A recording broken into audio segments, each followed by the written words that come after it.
survive it. Who the fuck are you? Wow.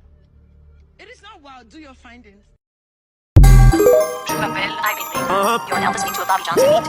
Hey, my main bitch and my savage man, bitch. I do get two fucks. Rather hold me up on each pink. I need to go. Tune in to Too Much Media.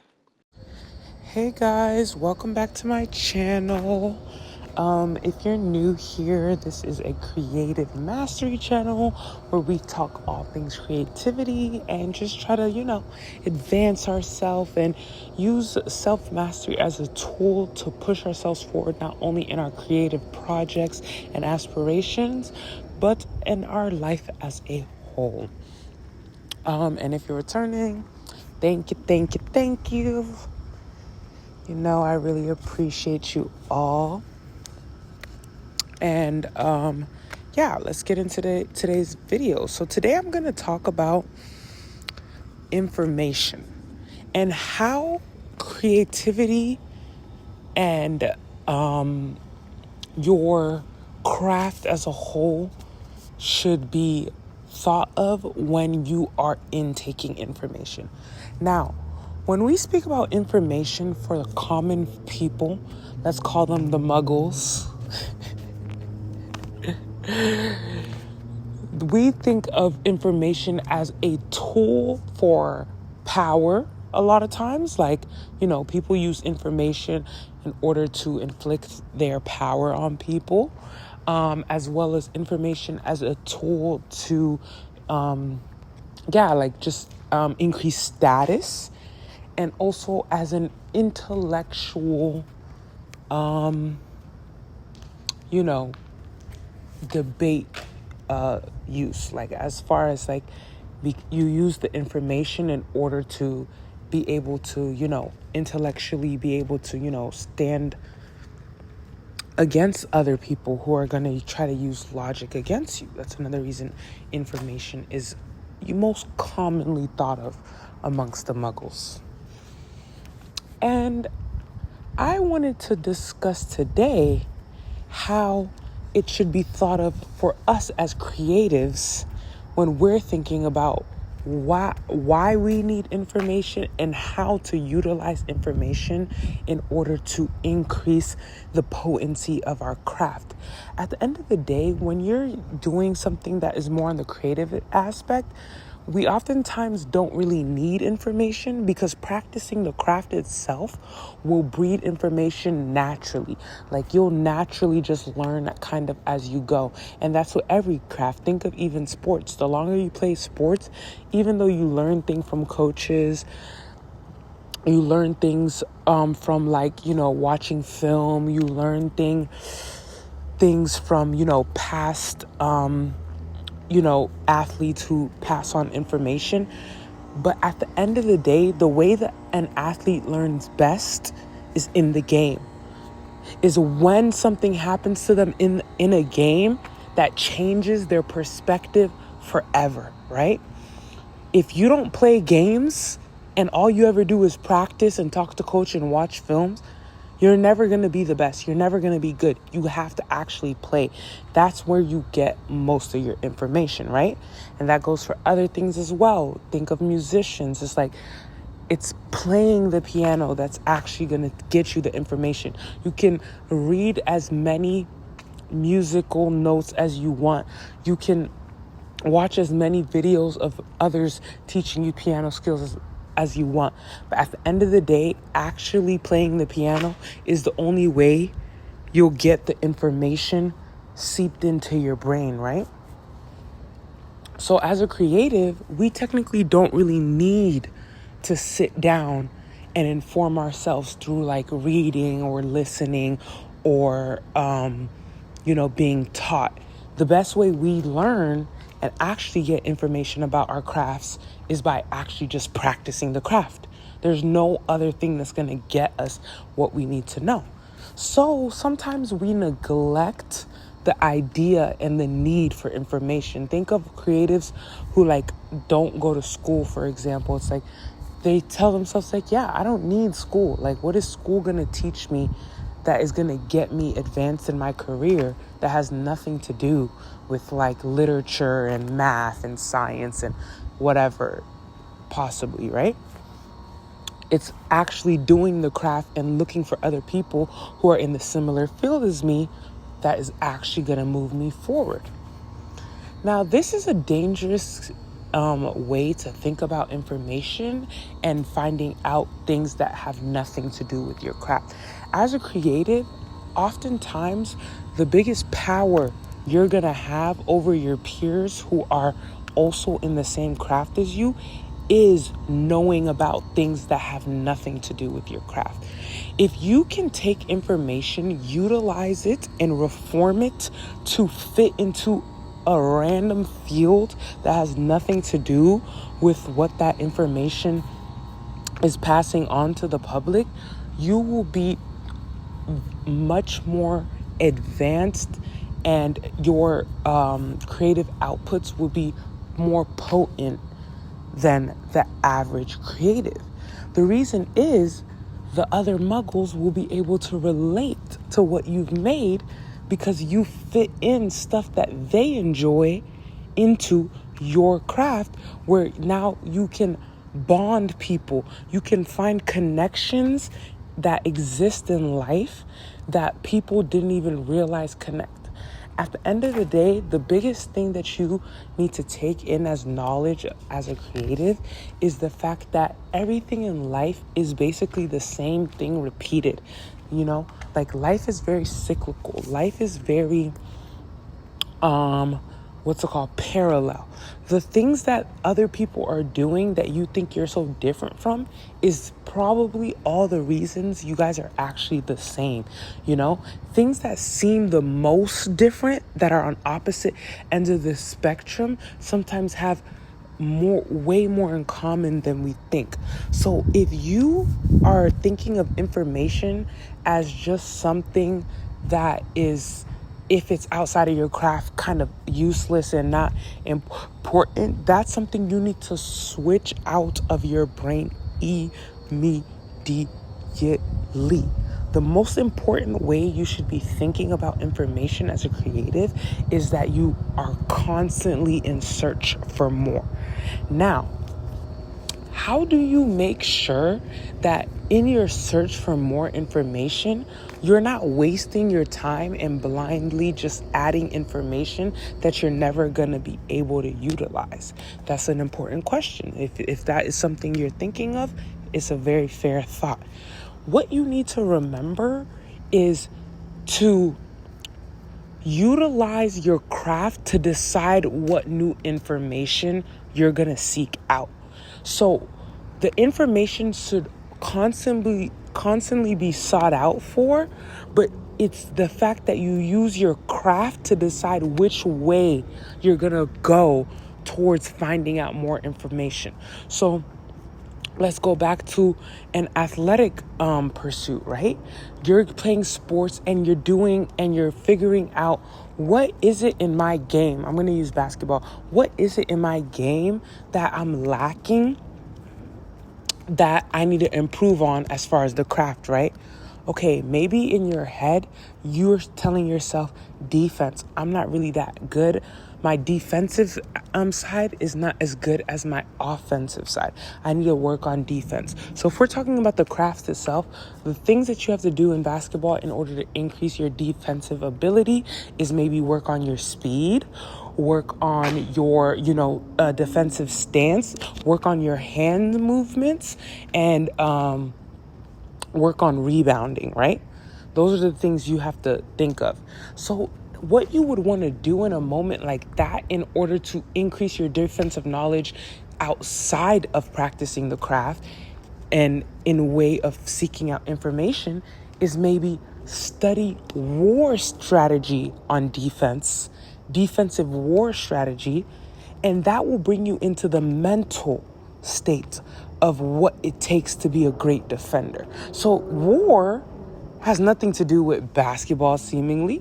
Basketball is a sport that you play. It's actually anti-war. It kind of brings people together. People who, would have never gotten along because of maybe political stance, a lot of times become best of friends because they both have a sport team love in common. Okay.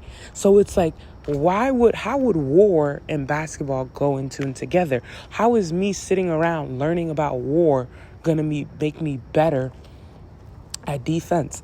But in that moment, what you could learn from defensive strategy in war might give you a mental picture in your head of how to how you can get into the psyche of the offender in front of you. That could be very useful information that as you increase in your craft, your speed, your handwork, your rebounding, do drills that are gonna, increase that for you. You're also now mentally able to get into the brain of the person in front of you. And you can switch. Okay, this person is used this defensive strategy in war. How could I translate that into a basketball way? Like, okay, they in war they triangulate the enemy with 3 troops around them to encircle them and cause an obstacle in front of them where they can't get around them. So boom, now in basketball, I'm going to make a defensive strategy where, me and 2 other teammates triangulate the offender, stress them out, and now they can't get around us and we can steal the ball and get back on the other side of the court. So you can use something that has nothing to do with basketball and then reform it into a basketball sense. See, that was just a very light strategy that you can use and reform into any type of craft. Every information can be reused into your craft. So whatever you're thinking has nothing to do with what your craft is, you should constantly be taking in information and reforming that information as to how it can relate to what you're up to. If you go back to my subconscious video of how to get your subconscious to do work for you, you will see that in that video I spoke about how using the subconscious is a way to get around doing conscious work so you can focus on the funner parts of your craft. This is a great way to do that, of subconsciously constantly taking in information and reforming it into how you can utilize it into your craft. This is a great way to do that, right? So that's why I'm bringing up this topic of like information is power for everybody, not just power against people. It's inwards power. It's power within yourself to increase whatever you have going on and expand it, okay? Okay. Another thing about information that I want us to take in hand as far as being creative is being careful what information to intake. You see how I told you should be intaking all information and reforming it and da-da-da-da? The reforming the information is a very critical aspect of what you should be doing when you take in information. See how a muggle will take in information is by just taking the information and spewing it out like facts. Like, in 1933,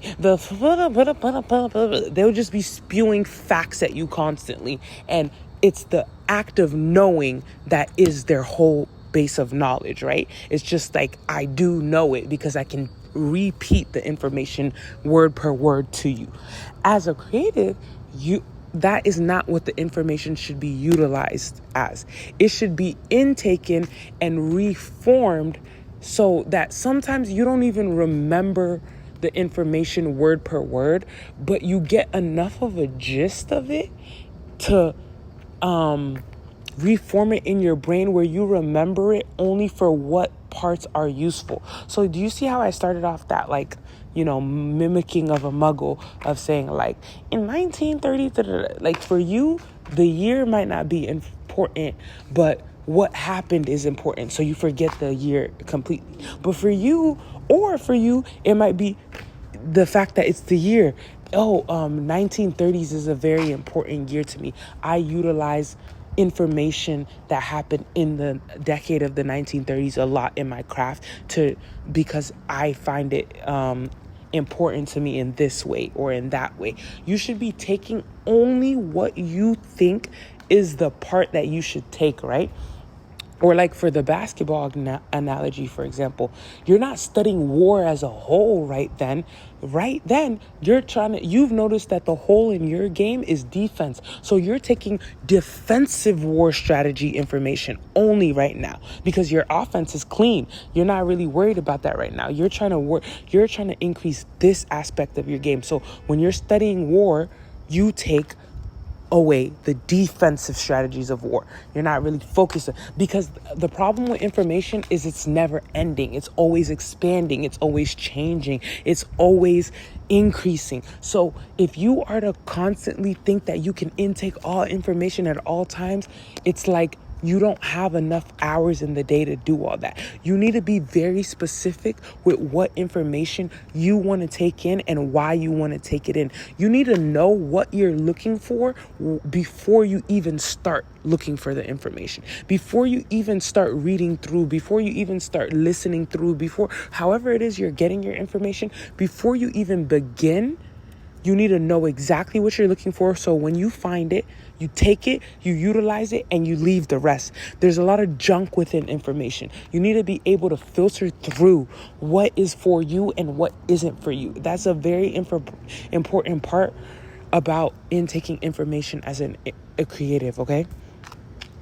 And the thing is, no matter what you end up finding out too about information is no matter what side of an argument you want to be on, you can always find information to support the side that you support. Okay. So at the end of the day, people will always try to convince you what's right and what's wrong, but we can both find supporting evidence for what's right or what's wrong. The universe is dual. It's full of duality. There is no right or wrong. There is no this way or that way. It's all just a way. Like it's your way or my way, you know? So don't allow information to sway you from your inwards knowing while you're seeking it out. Be very careful. This is why I say you must know what you're looking for before you even start, because if you don't, you might intake information and allow yourself to be swayed as far as what your opinion originally was. You need to be able to look for information and stick to your guns as far as your information and keep cycling through information until you find what you're looking for, until you find what is going to make your craft better, until you find what is going to make you a higher version of yourself. Okay, so that is going to be very important. My rule of thumb is usually only believe information that feels like you remembered it. So this is a weird thing that I've noticed about, like, I don't know, like life and about myself and about how things work, I guess, like how the universe works or the world, whatever. This floating rock we're on that we enjoy telling each other is called Earth. What I've noticed is that whenever I get information that is the best supported, whenever I hear it, it never feels like inwardly that this is the first time I heard it. It more feels like this is something I'm remembering, because it's like I already inwardly felt that way about the information by myself, but now I'm just having someone else back me up through this thing that they like to call information. So once I hear it, it's like, I remember already thinking that. And now there's proof that what I thought is true. So it should always feel like proof to you when you're seeking out information or when you're deciding to digest information somebody is giving you. If somebody gives you information and it doesn't feel like it's like you're remembering the information instead of hearing something random new, or it doesn't feel like you're already previously felt like that and now you're finally having proof or support. It should feel like proof when you get information. It shouldn't feel like it doesn't make sense. Every time you take in information, only take in information that feels like proof, because that is what's going to make it come naturally to you to intertwine it within your craft. That's going to make it easy for you to add that information into your craft. So when someone else who is less informed than you is intaking what you give them, it's going to help them, lead them towards that information as well. You might not completely be giving them for the information word per word of like, this is what I learned, that this happened on this day, and da da da da, and these people did this, and this is how this happens, and the scientific process of this is that. See how I'm just giving you like mumbo jumbo words, because it doesn't really matter. You might not be saying it like that, but you might just be giving a couple key words or a couple key elements of whatever that process is that will lead the person to wanting to find out more, so that they seek out that information themselves. And now that they've intaked it through your craft and through your creative thought process, they will now, when they hear the information and they get all the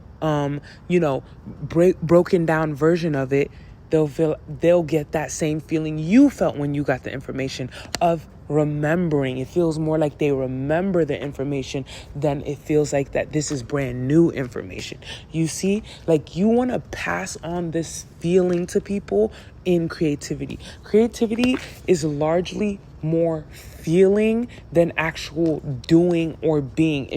Even when you're in the middle of your creative pursuit, it should feel. It's more about how it makes you feel. That's why we do it. That's what it is to be a creative. It's following a feeling. It's following, zero proof and all just a sense, and just following that all the way to the end. So it's like, that should be in every aspect of how you're doing it, even down to the informative and more intellectual aspects of it, okay? Even in the more scientific aspects of it. And then once you get the information and it feels like you remembered it, and it feels like this is proof of what you already thought, then you got to back it up with your creativity. This is now how you are making yourself feel justified, feel reassured in your natural thought process. This is what's going to help you figure out how to navigate through what you're trying to say to people, what you're trying to convey, the feeling that they should be having when they're experiencing what you say. So this is very important information, and this is going to really be a differentiation between you and other creatives, and between you and the muggles. Like, this is really what takes you to that next level. I have to go, so I can't keep talking about this subject. But if you like this subject or this topic, like, comment, like, subscribe. Remember, guys, I need you guys to engage with the channel so YouTube knows this is an actual channel, and, like, people are here and stuff. So, yeah, but, I'll be back shortly with more, creative success information, and with more, findings. Do your findings, okay? Yes, that's the perfect way to end this video, y'all. Please do your findings.